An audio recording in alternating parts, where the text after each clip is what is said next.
what has quickly become one of the most shocking scandals of 2025, Jillian Lauren, the acclaimed true crime author and wife of Weezer bassist Scott Schreiner, is at the center of a controversy that feels ripped from the pages of one of her own books.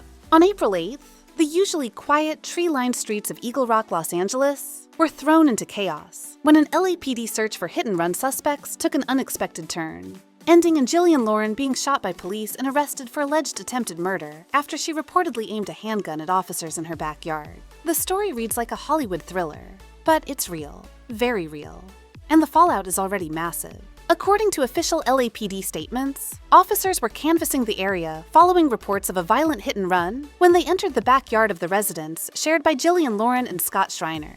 What they encountered, they claim, was nothing short of a standoff. Lauren, allegedly armed with a 9mm handgun, did not comply with officers' commands to drop the weapon. Instead, she reportedly raised it in their direction, prompting the officers to open fire. "She pointed the weapon at us," one officer was quoted as saying in a preliminary report. "We feared for our lives and responded accordingly." Jillian Lauren was struck by a bullet, but managed to flee into the home, where she reportedly barricaded herself inside for nearly half an hour before finally surrendering. Paramedics were on the scene shortly after, and she was transported to a nearby hospital. Her injury was classified as non-life-threatening, and within 24 hours, she had been discharged and booked into jail on suspicion of attempted murder of a peace officer. The arrest sent shockwaves across the literary world and the music scene alike. Known for her gripping memoir, Some Girls, My Life in a Harem, and the true crime bestseller Behold the Monster, Jillian Lauren had carefully cultivated an image of being fearless, intellectually sharp, and deeply committed to justice, particularly for victims of serial killers, like those targeted by Sam Little, whose cases she investigated for years. That same woman now stood accused of nearly killing a police officer. What followed was a blitz of public confusion, online speculation, and media frenzy. Who exactly was Jillian Lauren behind the curtain of literary fame and podcast interviews? And why would someone so articulate, so outspoken against violence, be involved in such a terrifying confrontation? Some believe it's a tragic case of mental deterioration. Others point toward deeper, more sinister motivations. But regardless of which theory gains traction, one thing is clear: Scott Schreiner, Weezer's famously low-key bassist, has suddenly been thrust into a media circus he never saw coming. In his only public statement since the incident, Schreiner said, "Jillian is all right. This is a very difficult time for our family, and we ask for privacy. I'm focused on supporting her and our children." Despite the chaos, he confirmed that Weezer's performance at Coachella would go ahead as scheduled. Still, fans have wondered how someone can stand on stage and perform while their spouse is facing a potential life sentence for attempted murder. The internet, predictably, exploded with theories. Was Lauren acting in self-defense? Was it a misunderstanding? Or was this a deeper descent into paranoia and instability? One neighbor, who asked to remain anonymous, told local media, "I saw Jillian a few days ago. She looked nervous, twitchy. She always used to wave when walking the dog, but this time she didn't even make eye contact." Others chimed in with reports of strange behavior, including yelling late at night and lights flickering at odd hours. "It was like something was boiling under the surface," said another witness. Fans of her podcast and true crime work have been particularly shaken. For years, Jillian Lauren was a trusted voice in the true crime community. She was often seen as a fearless advocate for justice, unafraid to dive into dark material and shine a light on evil. But now, with her facing criminal charges herself, her credibility is being called into question. "This feels like a plot twist in her own book," tweeted one longtime follower. "You chase monsters long enough, and sometimes you become one." Still, some supporters remain fiercely loyal. "She's innocent until proven guilty," wrote a commenter on a Reddit thread dedicated to her writing. Let's wait for the fact. This could be police aggression or PTSD or something else entirely. But others aren't so forgiving. "You can't be a public advocate for victims and then point a gun at cops," one critic wrote on X. "That's not how this works." Meanwhile, true crime fans have begun dissecting her recent work, looking for red flags or signs of unraveling. In her most recent interviews, Lauren discussed feeling exhausted and mentally drained from immersing herself in violent material. "I sometimes feel like I've become part of the darkness I write about," she said during a March 2025 appearance on NPR. "It follows you home. It stays in your bones." Could this be a chilling case of art imitating life, or vice versa?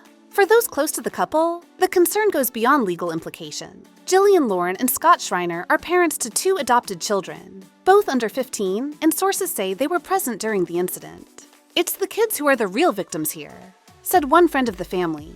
"They saw their mom get shot. They saw the police surround their house. That's trauma that doesn't go away."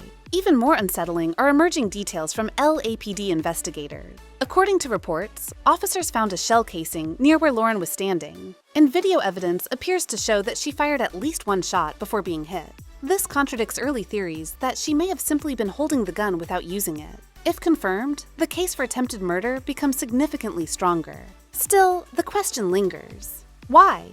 Was it a breakdown? A miscalculation? A misfire during a panic? She may have thought she was in danger herself, speculated legal analyst Ryan Vega on CNN. There's been no indication that she knew who the officers were. If she was startled, disoriented, or under the influence of fear or stress, her behavior might be legally defensible. But proving that in court will be another story entirely. Legal proceedings are already underway, and Lauren has been released on a staggering $1 million bond. Her next court appearance is scheduled for later this month. Her legal team has not made a formal statement, but sources indicate they plan to pursue a mental health defense, arguing that Lauren was not in a sound state of mind at the time of the incident. The media pressure hasn't eased. Paparazzi have camped outside the couple's home. True crime forums are buzzing with speculation, and Weezer's fans are split between supporting Schreiner and demanding he address the situation more directly. One thing is for sure, Jillian Lauren is no longer just a chronicler of dark, twisted stories. She's now the central figure in one, and the narrative is only beginning.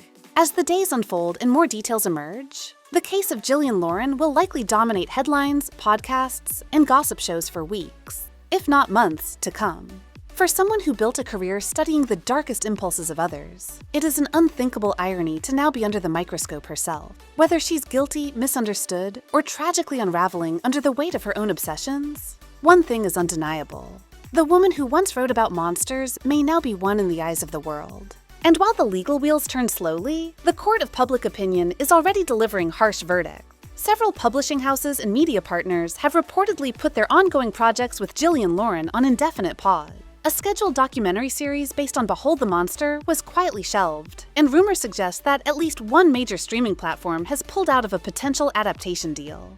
"It's too hot to touch right now," said an executive at a well-known media agency. "The optics are too messy, especially with a potential attempted murder charge looming." For someone who once sat comfortably among America's respected true crime voices, the silence from former collaborators speaks volumes. Meanwhile, the psychological toll this event is likely to take on Scott Schreiner is impossible to ignore. Known for his low-key presence and musical talent, Schreiner has always kept his private life relatively guarded, especially compared to other members of Weezer. But now, his wife's violent standoff with law enforcement is headline news, and his name is inevitably tied to the chaos. He's trying to be strong for the kids, a friend close to the couple revealed. But this has devastated him. He's questioning everything. What led to this? Whether there were signs he missed, and how to protect his family going forward. While Schreiner has remained publicly composed, sources say he's been profoundly shaken and is now considering taking a short hiatus after Coachella to focus on his family and reassess the future.